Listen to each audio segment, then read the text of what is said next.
Assalamualaikum everyone. This is D one 8th edition, मैं 12th edition कहने लगा था। और chapter number 12 exercise 12C question number 1 हम इसका कर रहे हैं। थोड़ा सा इसका रिव्यू दे दें क्योंकि क्वेश्चन नंबर 1 है। अभी एकदम डायरेक्ट शुरू करा दूंगा तो आप लोग थोड़े से परेशान हो जाएंगे। देखिए, दो तीन चीज़ें होती हैं सर्कल के अंदर। एक तो सर्कल इसमें एआई इसका थोड़ा सा डिफरेंट बना देते हैं। ओके जी, ठीक है। सबसे पहले तो इसका सेंटर होता है जिसे हम हमेशा ओ कहेंगे। आप सेंटर को ओ के अलावा कोई और वर्ड यूज़ नहीं कर सकते। फिर इसके बाद इसका रेडियस होता है जो कि आर होता है। फिर इसका एक डायामीटर होता है जिसमें आर दो दफ़ा होता है, रेडियस दो दफ़ा शामिल होता है, ठीक है। ये डायामीटर होता है, ठीक है। इसमें ये भी आर होता है और ये भी आर होता है, ठीक है। इसके बाद इसका होता है सरकमफेरेंस, जिसको आप पेरीमीटर भी बोल सकते नहीं हैं, ठीक है। उसकी रीज़न बहुत बड़ी है। सरकमफेरेंस की स्पेलिंग दोबारा लिख देता हूँ, लिखी हुई भी है, सॉरी लिखी हुई है, मुझे लिखने की ज़रूरत नहीं, लिखी हुई है। सरकमफेरेंस का फार्मूला होता है, सरकमफेरेंस को कहते हैं सी। इसका फार्मूला होता है 2 और पाई और आर। रेडियस के बारे में तो आप जानते हैं कि आर। इस पाई के बारे में बता दूं, इसको बोलते हैं पी आई पाई, ठीक है। इसकी वैल्यू होती है 22/7 और सी आई कैम्ब्रिज वाले आप कहते हैं कि 3.14 लीजिए स्टैंडर्ड, ठीक है। सही है, ये इसका फार्मूला बता दिया। अब फिर इसके बाद आता है एरिया, सर्कल का एरिया। सर्कल का एरिया यानी कि सब के अंदर जो भी चीज़ें वो हमें चाहिए उसको कहते हैं पाई आर स्क्वायर। सर्कल की जब भी बात होगी, किसी सर्कुलर ऑब्जेक्ट की बात होगी, तो आपका पाई लाजमी आएगा, ठीक है। पाई बेसिकली आपके सर्कल के सेंटर और उसके शायद सरकमफेरेंस का उसके साथ कोई रिलेशनशिप वगैरह होता है। मुझे इस वक्त क्योंकि मैं गलत बताना नहीं चाह रहा हूँ, होता कुछ ऐसा ही है, मेरे जहन से निकल गया। सर्कल के सरकमफेरेंस का इसके साथ कोई रिलेशनशिप होता है सेंटर का, ठीक है। मैं अगर कभी वही पढ़ पाया तो फिर मैं आपको बताऊंगा, लेकिन बस सर्कल की इसका कोई रिलेशनशिप होता है सर्कल के साथ, ठीक है ना। अच्छा, गलत बताने से बेहतर है कि मैं खामोश हो जाऊँ क्योंकि मुझे जहन से निकल गया अभी अभी। आता है तो फिर मैं इंशाल्लाह बताता हूँ आपको जहन में। तो complete the table for each of the circle. हमें सरकमफेरेंस मालूम करना है। सरकमफेरेंस का फार्मूला होता है 2 पाई और आर, ठीक है। अब आपको आपके कैलकुलेटर की ज़रूरत पड़ने वाली है। 2 पाई की वैल्यू 22 या 3.14 और रेडियस की जगह आप लिखेंगे 8, ठीक है। तो अगर आप कैलकुलेटर में आते हैं, हमारे पास कैलकुलेटर ये रहा, देखें चेक कर लेते हैं। 2 × 3.14 और रेडियस था हमारे पास 8, इसकी वजह से आ रहा है 50.24। और अगर मैं इसकी जगह पाई लगा देता हूँ तो 50.26 और 50.24 कोई ज़्यादा फ़र्क नहीं पड़ रहा, तो सरकमफेरेंस आ गया 50.24 या 50.26, ठीक है। अब अगर हम इसके एरिया की बात करते हैं तो एरिया का फार्मूला होता है पाई आर स्क्वायर, ठीक है। तो पाई आर स्क्वायर के लिए आप क्या लगाएंगे, पाई की वैल्यू है 3.14, ठीक है, और रेडियस आपका है 8 का स्क्वायर, ठीक है। तो 3.14, 8 8 = 64, ठीक है।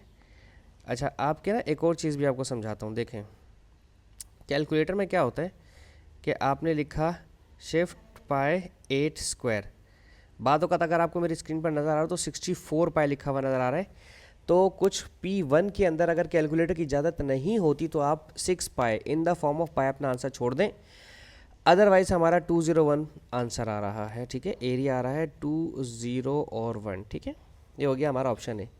अब हम बात करते हैं ऑप्शन नंबर बी की।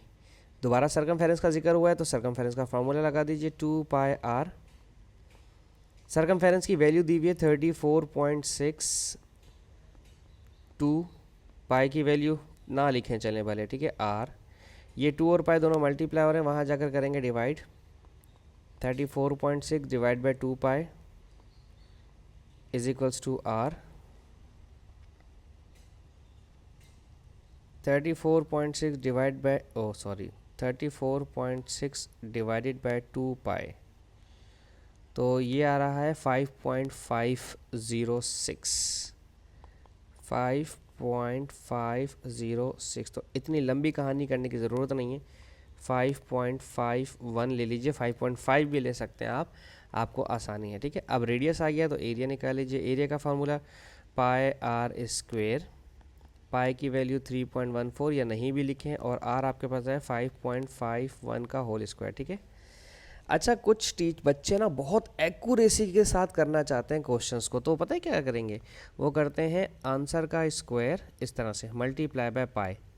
ठीक है, मैं आपको यहाँ करके बताता हूँ, देखें, इज इक्वल्स टू दबा दिया हमने, आंसर का स्क्वायर, ठीक है, मल्टीप्लाई बाय पाई, तो उसकी वजह से हमारा आंसर आ रहा है 95.26। ठीक है, लेकिन अगर हम जो हमने वैल्यूज़ ली थी हम उसके अलावा चेक करते हैं तो क्या आ रहा है, 95.26 आ रहा था और अब हमारा 95.37। वहाँ पर भी वहाँ पर 95 पॉइंट अगर राउंड ऑफ करते हैं आप, इस वैल्यू को राउंड ऑफ करते हैं तो पहली वाली वैल्यू को 95.26 तो 95.3 हो जाएगा, और अगर आप इस वैल्यू को राउंड ऑफ करते हैं तो ये 95.4 हो जाएगा। तो दोनों आंसर आपके पास एक्सेप्टेबल हैं, तो आप किसी को भी ले सकते हैं, हम 95.3 वाले को ले रहे हैं। ठीक है, आप 4 भी लिख सकते थे इसकी जगह, सही है। अब आ जाते हैं इसके आखिरी पार्ट के ऊपर, सी पार्ट पे। सी पार्ट में वो कह रहे हैं एरिया गिवन है विच इज़, एरिया का फार्मूला होता है पाई आर स्क्वायर। तो सबसे पहले तो रेडियस तो चाहिए ही चाहिए, भले सर्कमफेरेंस हो या एरिया हो, रेडियस तो आपको चाहिए।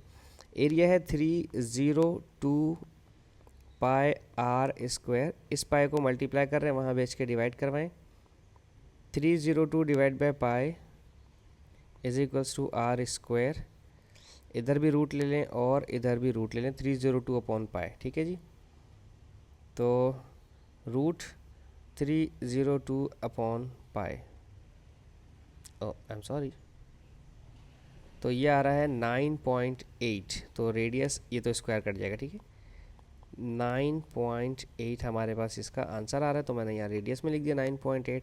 अब आ जाते हैं सरकमफेरेंस पे, सरकमफेरेंस 2 पाई और आर, 2 पाई की वैल्यू तो पाई ही रहने दीजिए, और रेडियस आपने निकाला 9.8, इसको 9.8 से मल्टीप्लाई करवा दें, 2 8 ज़ा 16, 2 9 ज़ा 18 और एक 19, 196 पाई। अगर कोई 19.6 पाई में आंसर लिखना चाहता है तो दे दे। ठीक है, तो 2 और पाई मल्टीप्लाई बाय 9, क्या था मैं भूल गया, 9.8 मल्टीप्लाई बाय 9.8, ये भी आ रहा है आंसर, और बस 61.57, 61.57, तो 61.6 कर देते हैं इसको, 61.6।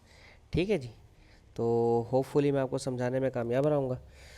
बस इसके साथ हम नेक्स्ट क्वेश्चन हम दूसरी वीडियो में करेंगे। होप सो आपको समझाने में कामयाब हूँ। Thank you so much for watching my channel. अल्लाह हाफिज़।